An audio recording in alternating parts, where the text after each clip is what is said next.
Hey, and thanks for listening. This is Conversations, the True Voice Media podcast. I'm your host, Jeff Gibbard. Let's get started.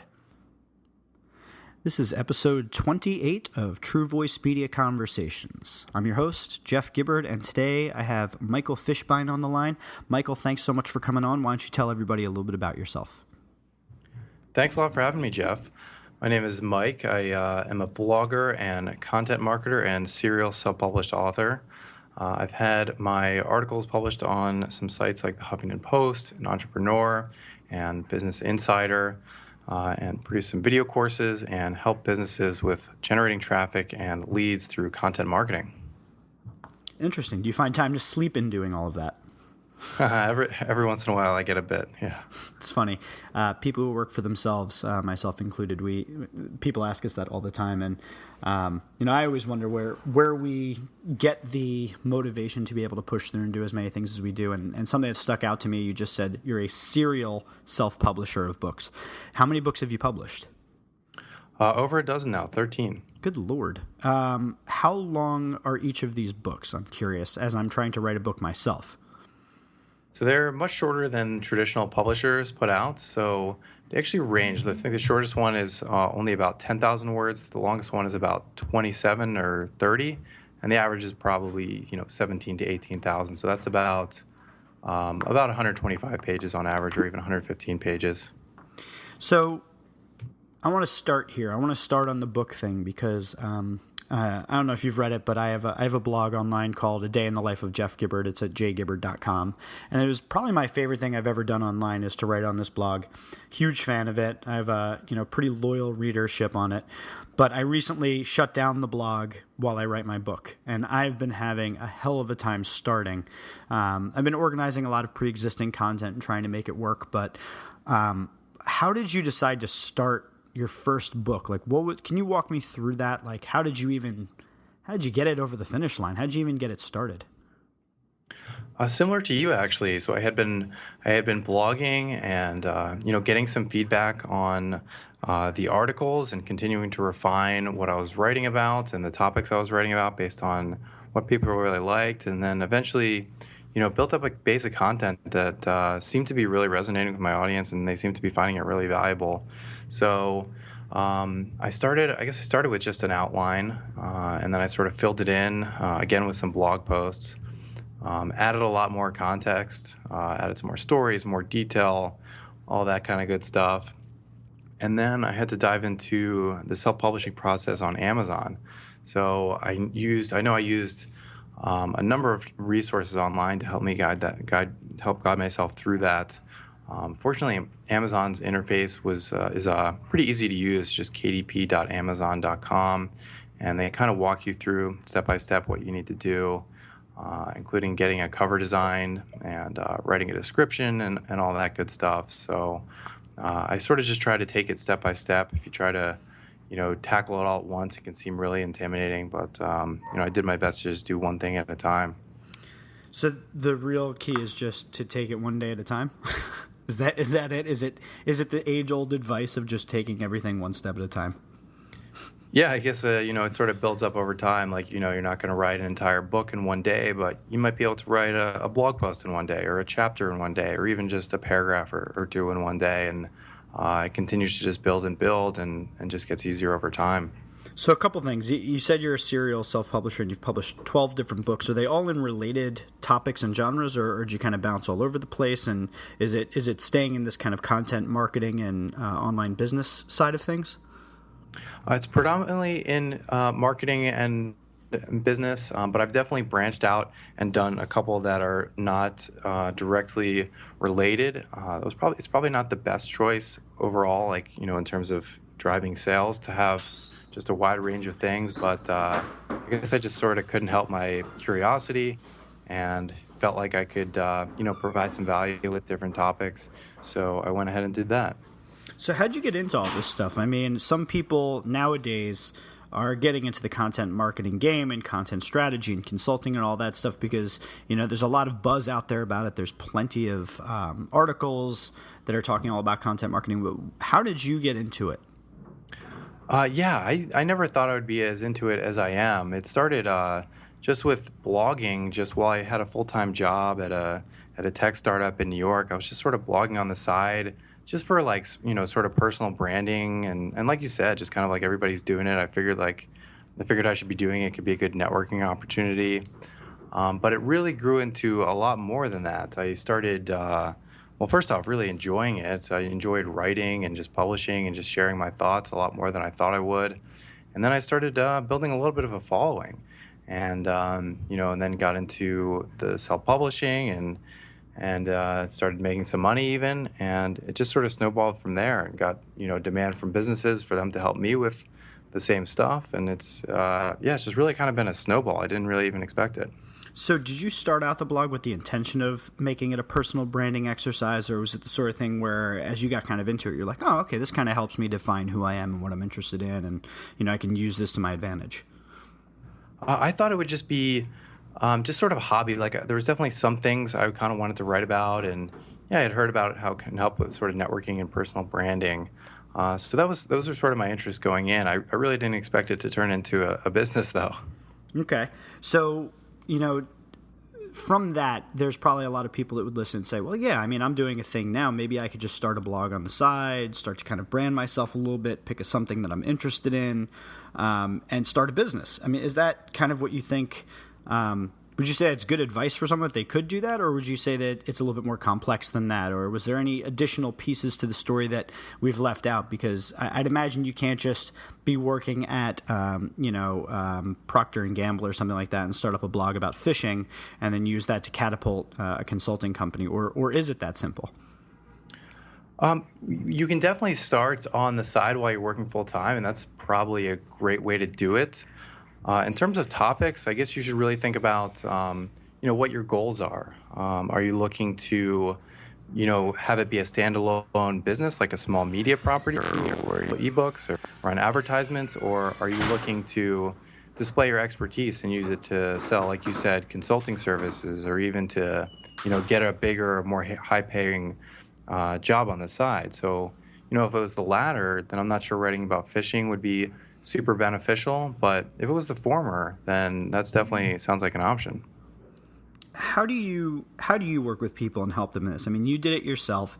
You kind of did it on the side. You kind of fell into it. You found this voice. You decided that you really liked it. You liked the video publishing. You liked the books. You do all these different things, but you kind of fell into it, found that it resonated with you. How do you methodically walk people through the process of finding what that expertise is that they have, or building that brand of themselves online? What's your process look like?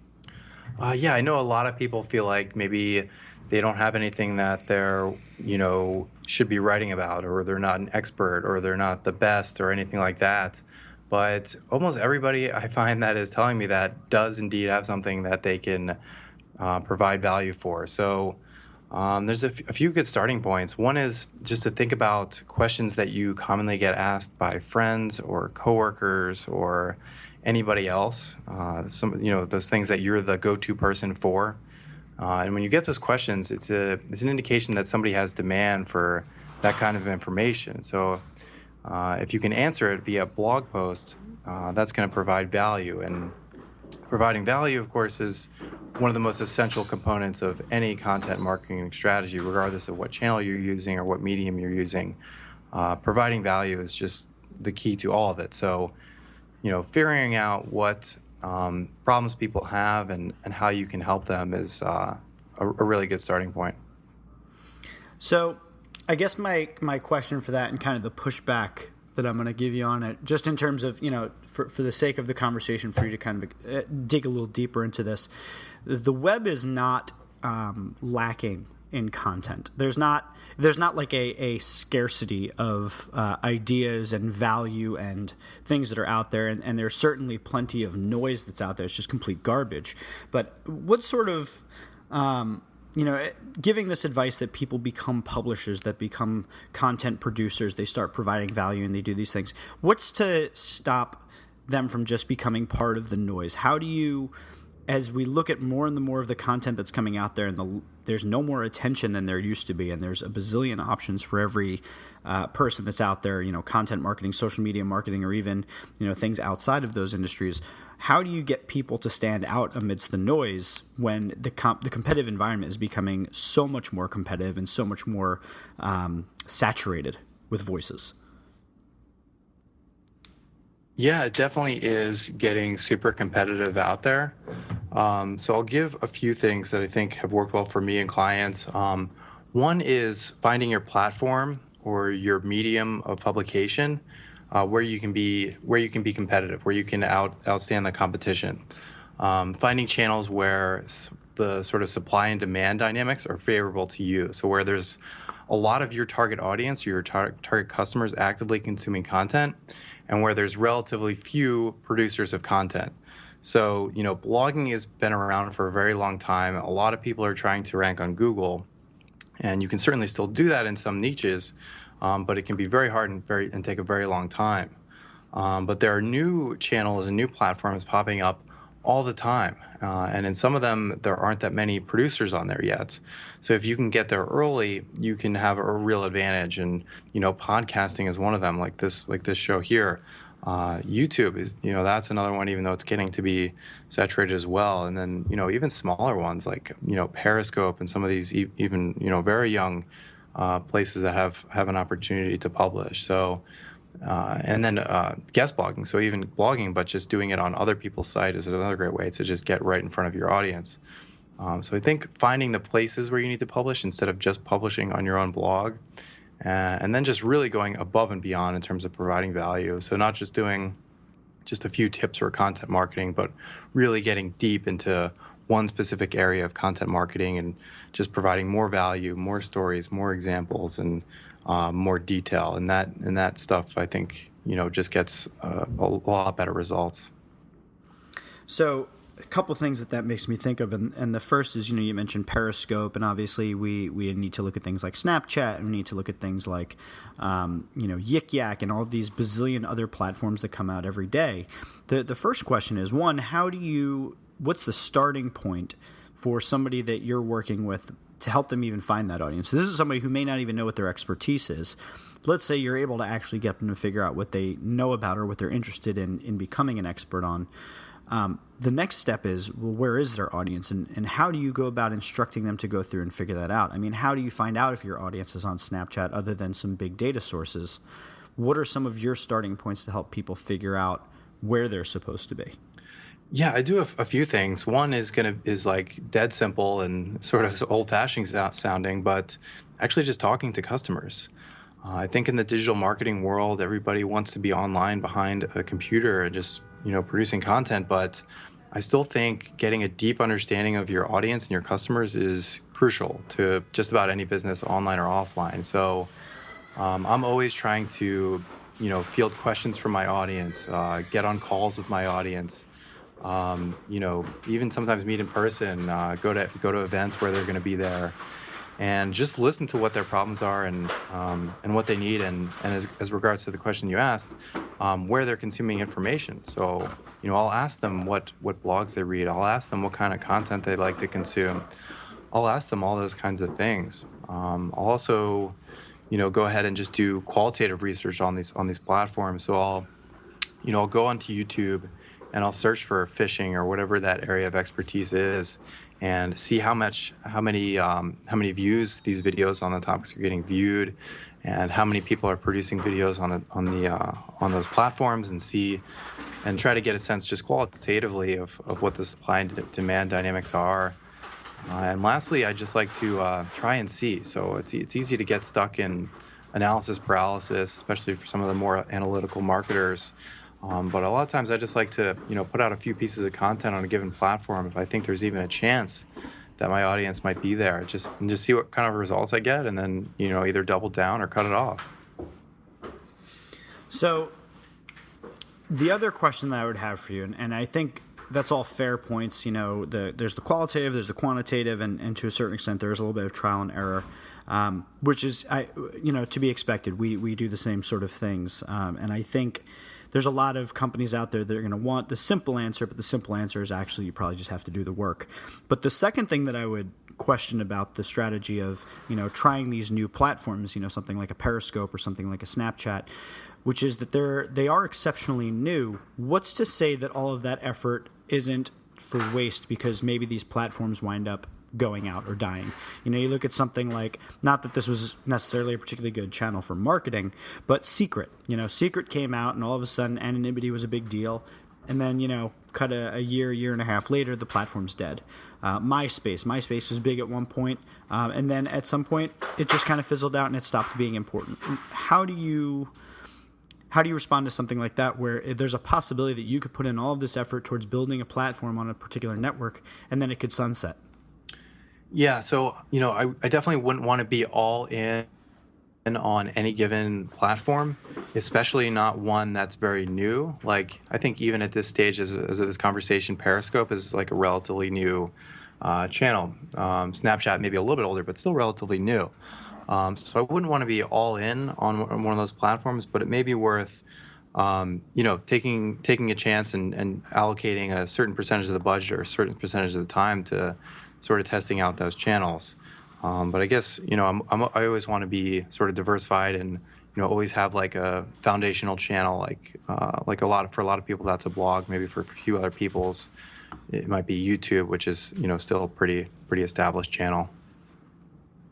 So what sort of stuff do you do online? I mean, I know that you're blogging and you have ebooks and your blog is fantastic, from the posts that I've been able to have a chance to read.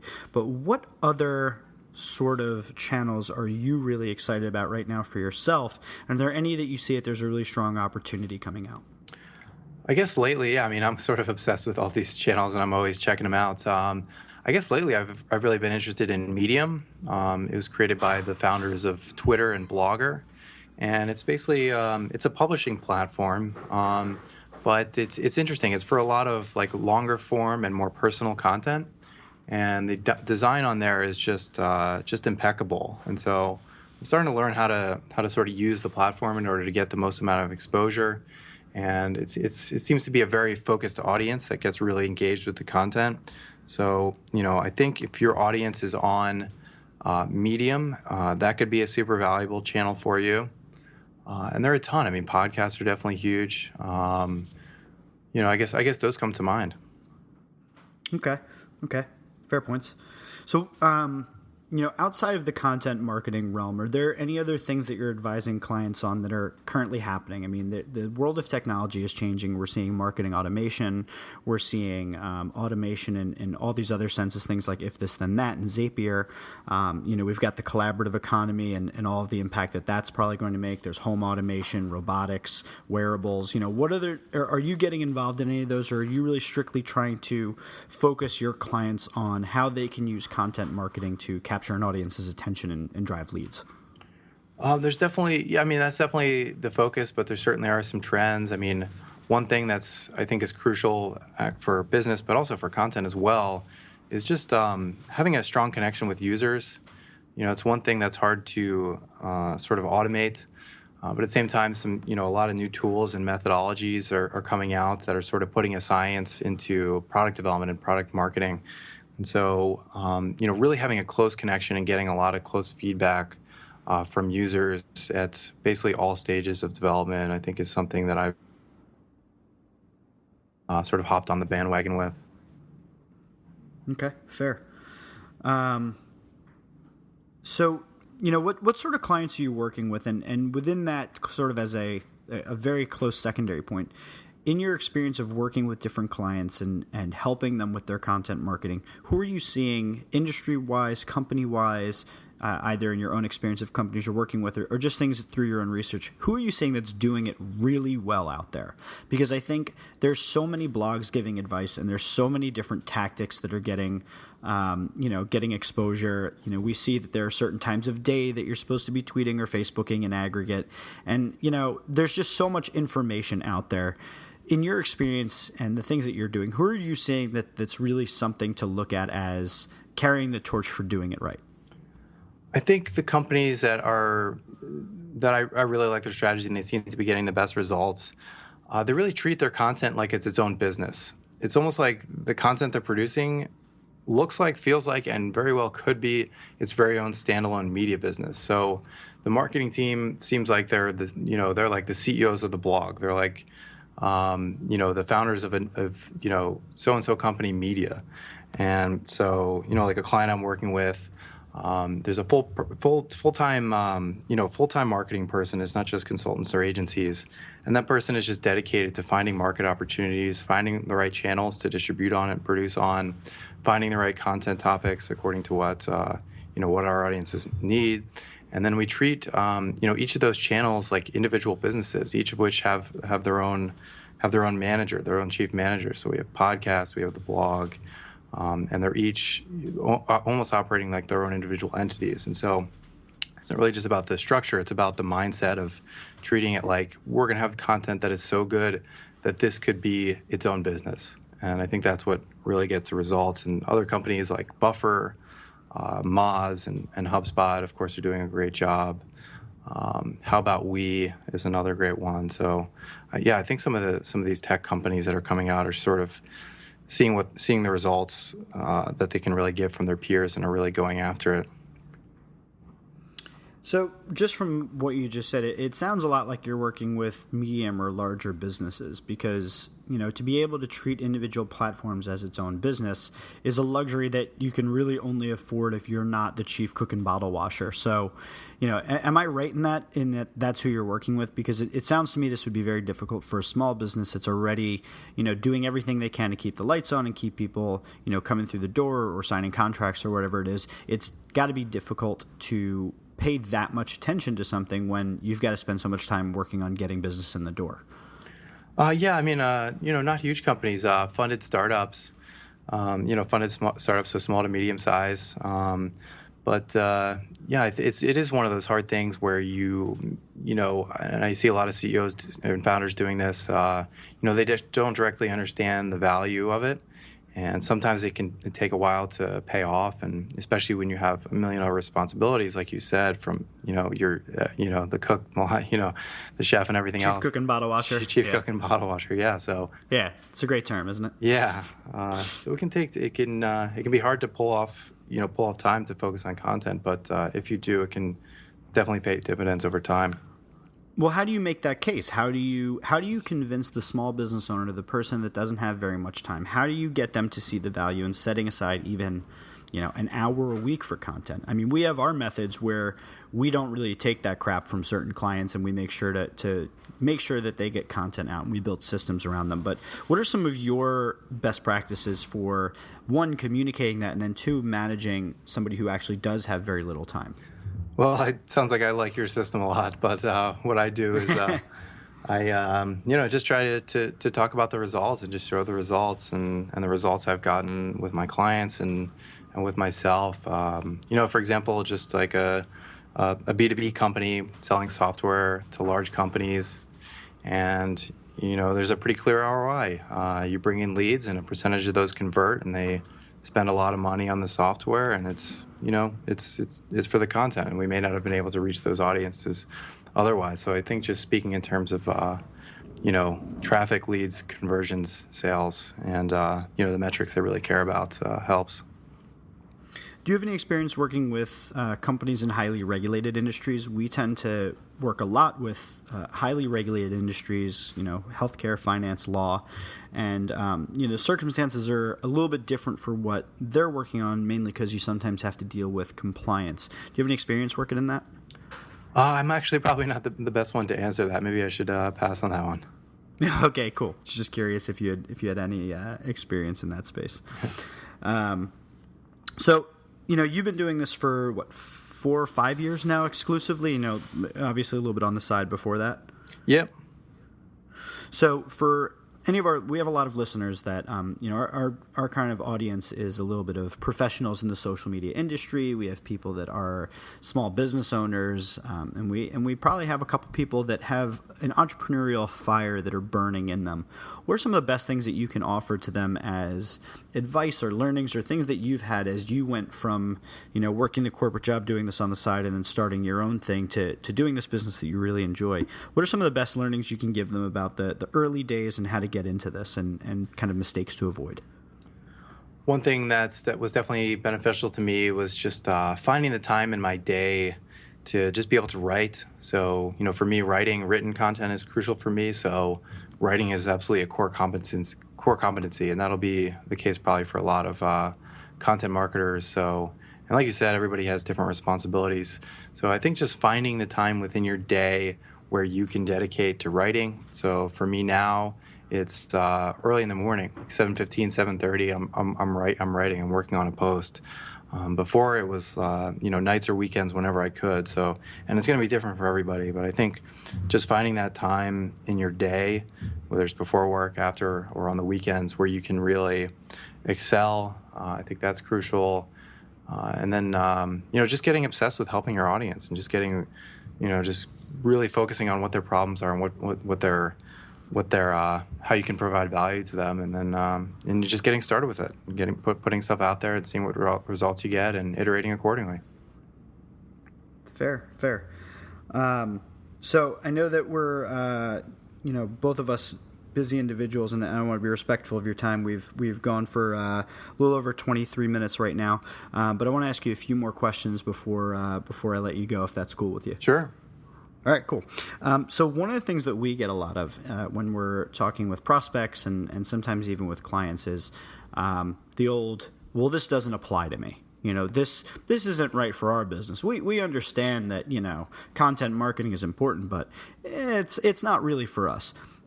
Do you think that there are businesses out there that can't benefit from getting involved in content marketing as a way to drive leads and sales? I mean, obviously they have to be able to drive leads and sales for that to be a benefit of them. But I mean, are there any businesses where you see content being not something helpful or something that won't move their business forward? I mean, I've seen so many different ways that content can help. I mean, everything from sales enablement. So we have a client where the sales team is just sending out content to the leads and prospects, and even when they're just sending cold emails, and they're loving it, and it's getting great feedback. So it's really brightening up those conversations. We're publishing content under account managers' names, so we're building the brands of account managers. So clients get excited about being able to work with the given account manager because they look like an expert by publishing content. More directly, we've generated a lot of really qualified leads and email subscribers that we're able to hand off to the sales team to convert into sales. So, man, I mean, there's just a lot of different areas of business that it can help, and it seems like almost every kind of business model could benefit in at least some way. Yeah, one of the things that we often say is, it's not a question of if, it's a question of how. So the example I always give is like a dry cleaner. Nobody really cares about seeing their dry cleaner on Facebook. There's only so many times that you can, post about how to get a wine stain out or something like that. But, the fact is they still need to be cognizant of what their Yelp reviews are. They need to figure out if their website is mobile optimized and their services are listed on their website, so they need to pay attention to mobile. So we often give examples like that where it's like, it's not a question of if, it's a question of how. And how you use it might just be, minimal, but there's always going to be an opportunity, I think. That's a really great point. Definitely agree with that. Yeah. So final question, I always like to ask this one, and it's kind of it's the question that I like to ask because sometimes it actually exposes me to something that I'm not really paying attention to. And I'd say the thing that I'm most curious about with any of my guests is often, what are you most excited about right now? What's the thing you're seeing out in the world that's just kind of blowing your mind about what's happening out there? Something that you're excited about what it might develop into. It could go one way or the other, or, just anything that you're seeing that you're really, really excited about. I am excited about some people who are going just way above and beyond with the content that they're producing.